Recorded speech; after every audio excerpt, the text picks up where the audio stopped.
George ಮನೆಯಲ್ಲಿ ಕಂತೆ ಕಂತೆ ಹಣ ಸಿಕ್ಕಿರೋದು ದೇಶದಾದ್ಯಂತ ಸಂಚಲನ ಸೃಷ್ಟಿಸಿದೆ. ಇವತ್ತು ನ್ಯಾಯಾಧೀಶರ ಮನೆಯ ಆ ದಿನದ ಅಂತಂದ್ರೆ ಆ ಬೆಂಕಿ ಬಿದ್ದಂತ ಸಂದರ್ಭದಲ್ಲಿ ಅಗ್ನಿಶಾಮಕ ದಳ ಸಿಬ್ಬಂದಿ ಬೆಂಕಿ ನಂದಿಸೋಕೆ ಹೋಗಿದ್ದು, ಅವಾಗ ಅಲ್ಲಿ ಬಂಡಲ್ ಗಟ್ಟಲೆ ಹಣ ಸಿಕ್ಕಿದ್ದು, ಅದಕ್ಕೆ ಸಂಬಂಧಪಟ್ಟ ಹಾಗಿನ ಒಂದು ವಿಡಿಯೋ ಹೊರಬಿದ್ದಿದ್ದು, ಹಣದ ಬಂಡಲ್ ಬೆಂಕಿಗೆ ಆಹುತಿಯಾಗಿರುವ ದೃಶ್ಯ ಸೆರೆಯಾಗಿದೆ. ಇದರ ಸಮಗ್ರ ತನಿಖೆಗೆ ಸುಪ್ರೀಂ ಕೋರ್ಟ್ ಒಂದು ಸಮಿತಿಯನ್ನ ರಚಿಸಿದೆ. ಬನ್ನಿ ಏನೇನು ಡೆವಲಪ್ಮೆಂಟ್ಸ್ ಆಗ್ತಾ ಇದೆ ಇದಕ್ಕೆ ಸಂಬಂಧಪಟ್ಟ ಹಾಗೆ ನೋಡೋಣ.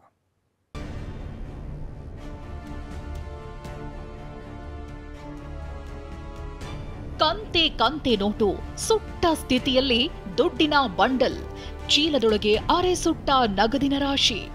ಅಷ್ಟಕ್ಕೂ ಈ ದೃಶ್ಯ ಕಂಡು ಬಂದಿರೋದು ದೆಹಲಿ ಹೈಕೋರ್ಟ್ ಜಡ್ಜ್ ನಿವಾಸದಲ್ಲಿ. ನ್ಯಾಯಾಧೀಶರ ಮನೆಯಲ್ಲಿ ಇಷ್ಟೊಂದು ಪ್ರಮಾಣದ ಸುಟ್ಟ ಹಣ ಪತ್ತೆಯಾಗಿರೋದು ಜನರ ಹುಬ್ಬೇರುವಂತೆ ಮಾಡಿದೆ.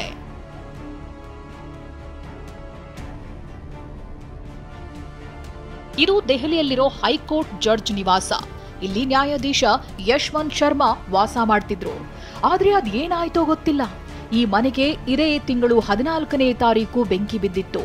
ಬೆಂಕಿ ನಂದಿಸೋಕೆ ಅಂತ ಹೋಗಿದ್ದ ಅಗ್ನಿಶಾಮಕ ಸಿಬ್ಬಂದಿ ಒಮ್ಮೆ ಮನೆಯೊಳಗಿನ ದೃಶ್ಯ ಕಂಡು ಅವಕ್ಕಾಗಿ ಬಿಟ್ಟಿದ್ರು. ಯಾಕಂದ್ರೆ ಈ ಮನೆಯಲ್ಲಿ ಸಿಕ್ಕಿರೋದು ಕಂತೆ ಕಂತೆ ಹಣ. ಎಲ್ಲವೂ ಸುಟ್ಟ ಸ್ಥಿತಿಯಲ್ಲಿ ಇದ್ದಿದ್ದನ್ನ ನೋಡಿ ಸಿಬ್ಬಂದಿ ಒಂದು ಕ್ಷಣ ಶಾಕ್ ಆಗಿ ಬಿಟ್ಟಿದ್ದಾರೆ.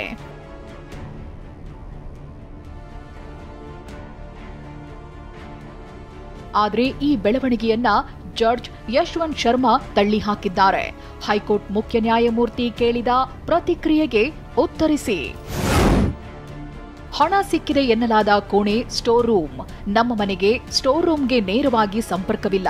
ಅಲ್ಲಿ ಬಳಕೆಗೆ ಅನುಪಯುಕ್ತ ವಸ್ತುಗಳನ್ನ ಇರಿಸಿದ್ದೆವು. ಈ ಕೋಣೆಯನ್ನ ಎಲ್ಲರೂ ಸಾಮಾನ್ಯವಾಗಿ ಬಳಸುತ್ತಿದ್ರು. ರೂಮ್ಗೆ ಮುಖ್ಯ ದ್ವಾರ ಮತ್ತು ಸಿಬ್ಬಂದಿ ವಸತಿ ಗೃಹದ ಹಿಂಬಾಗಿಲಿನಿಂದಲೂ ಪ್ರವೇಶಿಸಬಹುದು. ನಮಗೂ ಇದಕ್ಕೂ ಯಾವುದೇ ಸಂಬಂಧವಿಲ್ಲ.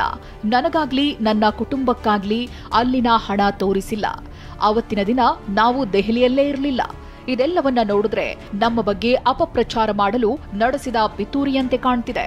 ಹೀಗಂತ ಜಡ್ಜ್ ಆರೋಪವನ್ನ ಸಾರಾಸಗಟಾಗಿ ತಳ್ಳಿ ಹಾಕಿದ್ದಾರೆ.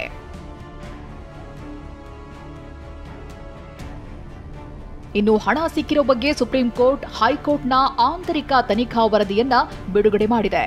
ವಿಡಿಯೋವೊಂದನ್ನ ರಿಲೀಸ್ ಮಾಡಿದೆ. ಇದರಲ್ಲಿ ಅಗ್ನಿಶಾಮಕ ಸಿಬ್ಬಂದಿಯೊಬ್ಬರು ಪ್ಲಾಸ್ಟಿಕ್ ಚೀಲಗಳಲ್ಲಿ ಅರ್ಧ ಸುಟ್ಟ ನಗದು ಹಣವನ್ನ ಹೊರತೆಗೆದು ತೋರಿಸಿದ್ದಾರೆ. ಮತ್ತೊಬ್ಬ ಸಿಬ್ಬಂದಿ ಮಹಾತ್ಮ ಗಾಂಧಿ ಬೆಂಕಿಯಲ್ಲಿದ್ದಾರೆ ಅಂತ ಹೇಳ್ತಿದ್ದಾರೆ.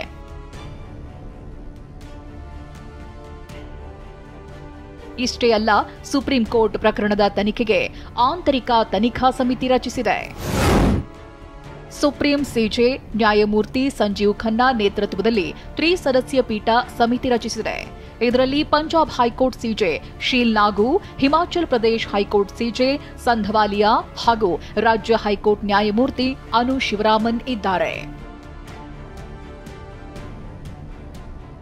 ನ್ಯಾಯಾಧೀಶರ ಮನೆಯಲ್ಲಿ ಹಣ ಸಿಕ್ಕಿಲ್ಲವೆಂದು ದೆಹಲಿ ಅಗ್ನಿಶಾಮಕ ದಳದ ಮುಖ್ಯಸ್ಥ ಅತುಲ್ ಗಾರ್ಗ್ ಹೇಳಿದ್ದಾರೆಂಬ ವದಂತಿ ಹಬ್ಬಿತ್ತು.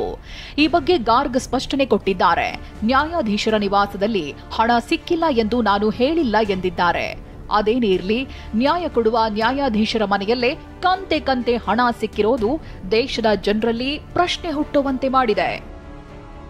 ಹರೀಶ್, ಟಿವಿ9 ದೆಹಲಿ.